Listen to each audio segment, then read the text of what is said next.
മക്കൾ ഇവിടെ കിടന്ന് ഉറങ്ങുവാന്നോ? കരിങ്കാളി പാടണ്ട, പാടിക്കഴിഞ്ഞാൽ 2 വർഷം. കൈലന്റെ മുത്തമ്മ വേണ്ട, കൊച്ചിന് വശലായിപ്പോ.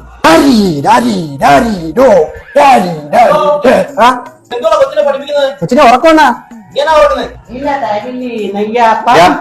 നീ ആരെ ആട്ടുന്നത്? കൊച്ചിനെ. നീ ആരാ ആട്ടുന്നേ? അപ്പൊ പിന്നെ എന്നെ ഇരിക്കുന്ന ആരാ? നാടിൻ മകനെ പൊന്മകനെ മുത്തയവനെ നിന്നും സൂര്യനും ചന്ദ്രനും നയവനെ കാലം കാത്തു വച്ച രക്ഷകനെ സുഭാരകനെ നിങ്ങൾ കണ്ണനായി വന്നവനെ ഭയമേ മാറിപ്പോ നീ അണ്ണൻ വന്നാൽ പിന്തുട്ടുന്നില്ല ഇരുട്ടിൽ സിറ്റി പാടും രാജാവുക്ക് എല്ലാതും സുല്ല് ഇവനെ കുറുവാനായും ജനത്തിരക്ക് കാലം എടുത്തു വച്ചാൽ സ്വർഗം പോലും മണ്ണാൽ വേള ഇല്ലും ഇല്ലും നാടിൻ കുലമല്ലും